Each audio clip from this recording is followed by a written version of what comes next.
Assalamualaikum warahmatullahi wabarakatuh. Saya akan menjawab pertanyaan dari Bapak. Yang pertama itu soalnya ada, jelaskan mengenai jual beli dalam perspektif Islam. Yang kedua itu ada, jelaskan hukum jual beli. Yang ketiga, jelaskan rukun jual beli. Yang keempat, jelaskan terjadinya pendapat mengenai sahnya siapa yang boleh sebagai pembeli dan penjual. Dan yang kelima, jelaskan barang apa saja yang diperjualbolehkan. Nah, yang pertama,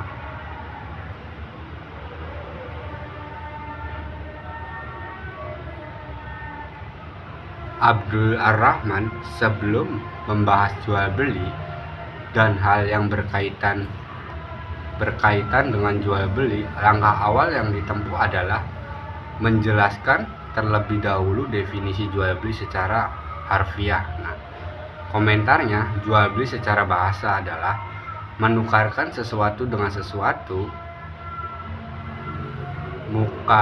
mukabilah syai bisyai. Nah, adapun definisi jual beli menurut Fiqhoha yang diikuti oleh Abdul Ar-Rahman adalah definisi jual beli menurut fuqaha yang dikutip oleh Abdul Rahman adalah menukarkan sesuatu dengan harga. Pemahaman ini didasarkan pada firman Allah surat Yusuf ayat 20. Wasyarahu bisaman, yang artinya dan jualah dengan harga. Dari komentar Abdul Ar-Rahman memasukkan pendapat ulama 4, baik yang sependapat maupun berseberangan. Itu jawaban pertama. Yang kedua, jelaskan hukum jual beli. Hukum jual beli, Abdul Ar-Rahman dalam karyanya mengatakan bahwa hukum jual beli bersifat kondisional, yakni bisa al-ibahah atau disebut dengan boleh, wajib, haram, dan mandu atau sunnah.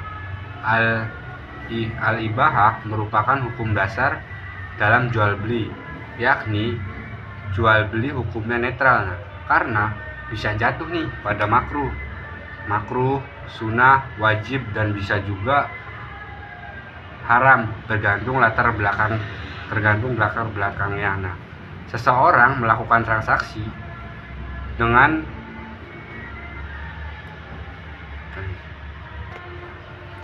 bermaksud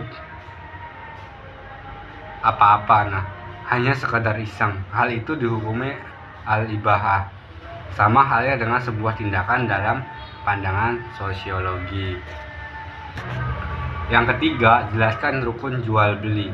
Nah, Abdul Ar-Rahman dalam karyanya mengatakan bahwa rukun jual beli itu berjumlah 6.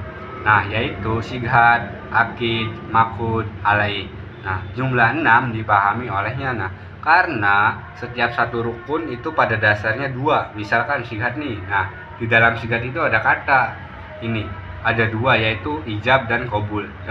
Demikian juga dengan akid, orang yang akad. Nah, di dalamnya terdiri dari penjual dan pembeli.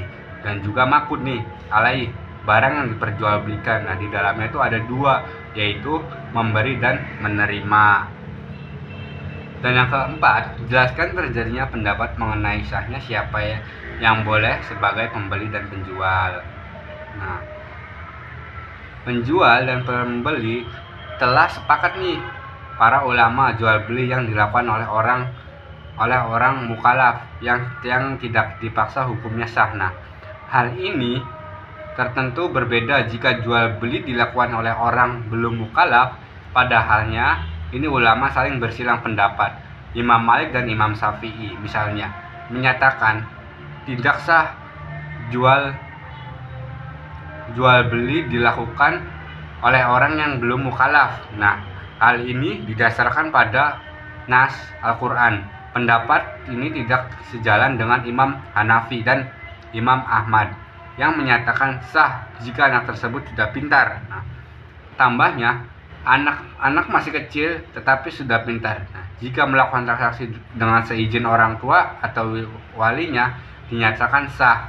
Nah, itu Abi Al-Muwahhib Abdul Al-Wahhab bin Ahmad bin Ali Ansyari 62. Nah, argumen yang dibangun oleh Imam Hanafi dan Ahmad adalah terdapat pada izin orang tua atau wali, bukan pada anaknya. Artinya, semua yang dilakukan oleh anak tersebut di bawah tanggung jawab orang tua atau walinya.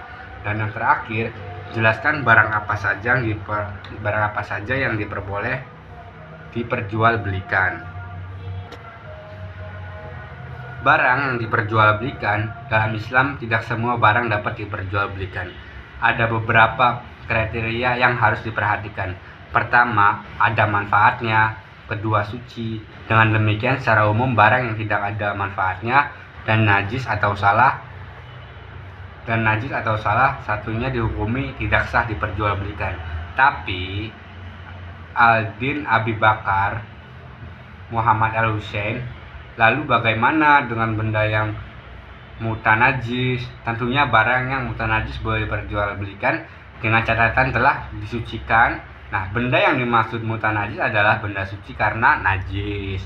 Nah, misalnya buah kopi dimakan luwak. Nah, kopi yang dimakan luwak kemudian menjadi kotoran luwak. Nah, dan tidak hancur, tetapi bentuknya biji kopi. Nah, boleh diperjualbelikan setelah disucikan, yaitu dibersihkan. Nah, persoalannya sekarang, bagaimana kalau kopinya ketika menjadi kotoran luwak hancur?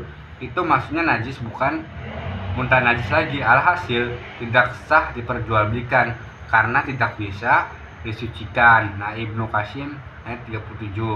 Barang yang dijualbelikan selain suci dan manfaatnya juga harus dapat dilihat di hadapan. Boleh tidak boleh gaib. Boleh tidak terlihat atau gaib. Nah, tetapi harus sudah dimiliki oleh penjual. Adapun teknis penjualnya cukup disebutkan sifat-sifat barang tersebut. Nah, dari sini lahir persoalan, bagaimana kalau barang tersebut belum ada di tangan? Misalnya penjual ikan yang masih di empang, danau, sungai, atau menjual barang yang ada di angkasa. Nah, jual beli seperti ini mayoritas ulama sepakat tidak memperbolehkannya. Hal ini tertentu berbeda dengan komentar yang diuraikan oleh Ibnu Umar dan Umar bin Abdul Aziz. Menurutnya, menjual barang yang ada di angkasa, ikan yang ada di laut, dan sejenisnya diperbolehkan.